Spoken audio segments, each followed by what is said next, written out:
Would you rather wait for motivation to magically appear, or build a system to get work done no matter what?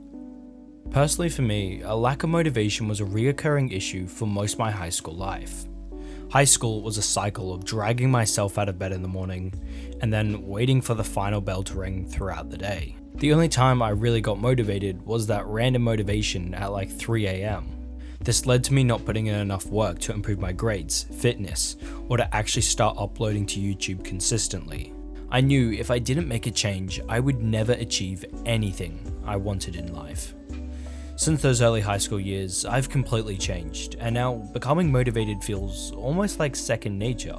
Since learning more about motivation and actually being able to fully use it to my advantage, I've realized that there's one game that's an almost perfect analogy for how you can actually get motivated consistently. That game being Fire Emblem Engage. So I'll explain exactly how to achieve consistent motivation in 4 parts, with each one being more important than the last. Of course, the final part will reveal the secret to creating motivation on command. Part 1, the foundation. Anything you do in life comes from some deep desire, whether that's wanting to be respected, gaining power, or feeling needed by others. These desires create a disconnection from what we want and what we currently have. In other words, it makes us deprived of the result. Now, in Fire Emblem, there's this really cool rewind gimmick where you can rewind time. What often happens to me while playing is that one of my characters will die. Because I play on hardcore mode, that means the character dies forever. The thought of losing the character makes me feel deprived of them, which creates motivation to go back in time to save them. When you're deprived of something, that's when you want it the most. Like if you were drowning, then you would feel incredibly motivated to swim to the surface, because you're deprived of air. That's also where that 3 AM motivation comes from. Being awake late at night makes you think about what kind of person you are and who you want to become. You feel deprived of the result, and then suddenly you feel motivated to fix your entire life. So deprivation acts as the main foundation in which any motivation ever forms. But how do you consistently create deprivation in order to create motivation? Well, it changes for everyone, but for me, it's goals. Having a goal page with pictures of what I want to achieve reminds me that I'm not where I want to be yet. So that creates deprivation, making me more motivated.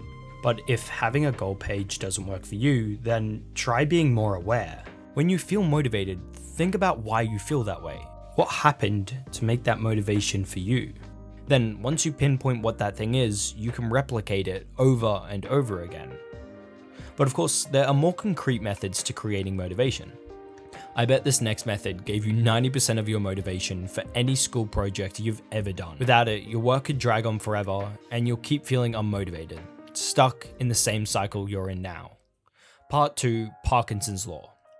So back in my early high school days, the only time I actually felt motivated was when I had to speedrun an entire project due the same day. If you've ever worked on projects with due dates or attended literally any kind of school, you've most likely had similar experiences, where you just suddenly get motivated and lock in at the very end. This constraint of time limit forcing yourself to lock in is known as Parkinson's Law. The idea is the work expands to the amount of time you give it. So if you decided to complete a project in 4 hours, then it will probably take like 4 hours. But if you decide to give yourself an entire day to do it, then the work would expand to take an entire day. This exact method is literally used to make Fire Emblem more engaging. By showing you the number of turns it takes to finish the battle, it makes you more motivated. Because you want to finish the battle in as little moves as possible, you then make more calculated decisions and actually fully use each turn to your advantage. So to increase your motivation, you need to actually set yourself hard deadlines. I don't just write on my to-do list finish YouTube video. Instead, I write it down with a set deadline or endpoint. For example, finish editing motivation video by 3 PM. If the thing you're doing inherently has its own due date because it's a school report or a project, then move the deadline up. Instead of completing the project over a month, try finishing it in just 2 weeks. This also has the added benefit of if something goes wrong, then you'll have extra time up your sleeve to solve the problem. While Parkinson's Law is useful, there's actually something more important that determines if you're consistent long term. Part 3, Results.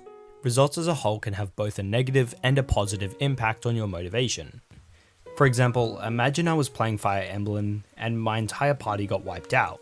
If I kept losing to the same boss or level over and over again, I would feel so deprived of the result that I would give up, because I'm not seeing any progress.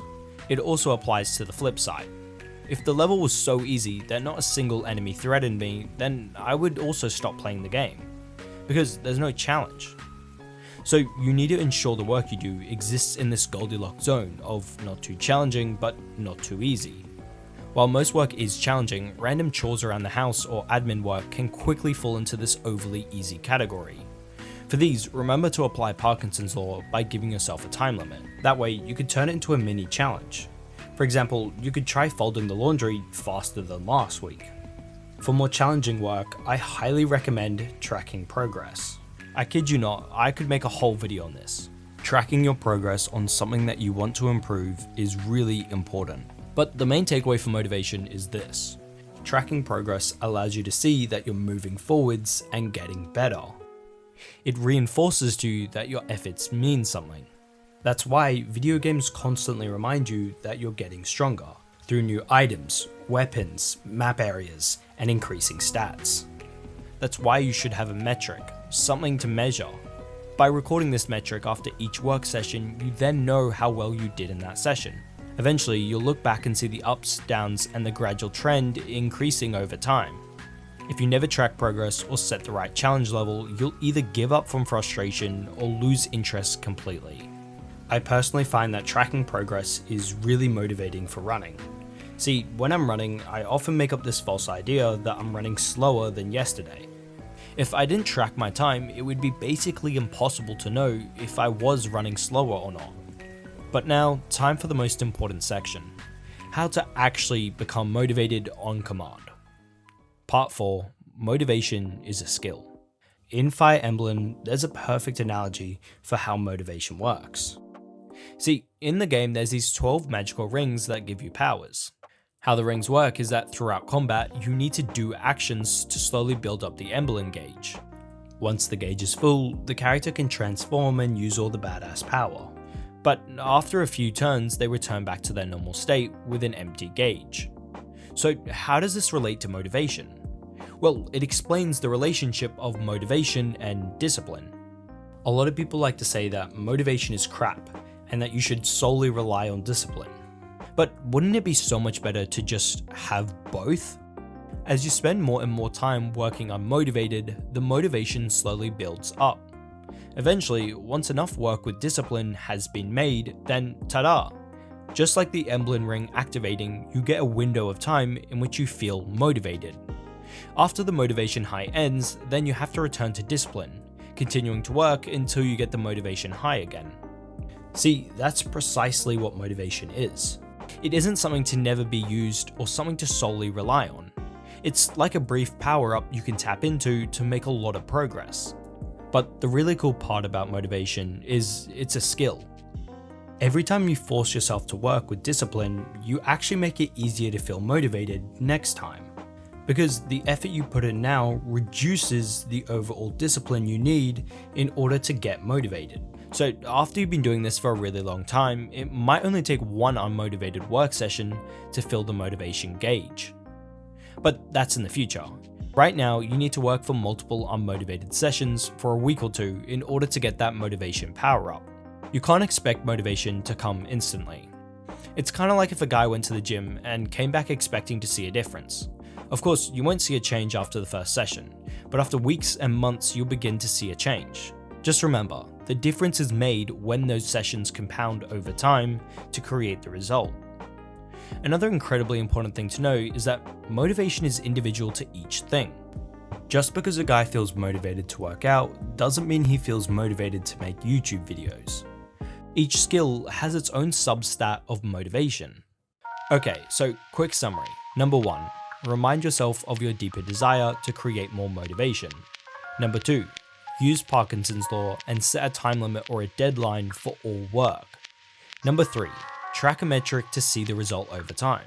Number 4, work unmotivated to get the ball rolling and build up the momentum of motivation over time. If you don't take action on this right now, then this video didn't really help or change your life. So literally, right now, pull out a notebook and plan this out. Identify a deeper desire, and then build a goal page. Figure out what metric you want to track. Then actually set deadlines or time limits for when you work. Motivation doesn't come instantly at first, but over time you can get better and better at creating motivation. If you like this advice and are interested in more, then check out my free community below. It's a great place to keep yourself accountable. We have this cool little adventure log channel in which people in the community post whether or not they hit their goals. Being surrounded by other people wanting to improve their life and trying to achieve their goals makes everyone more motivated. Well, at least for me it certainly does. So if that's something you're interested in, then click the link in the description below. Keep your sword sharp. Bye bye.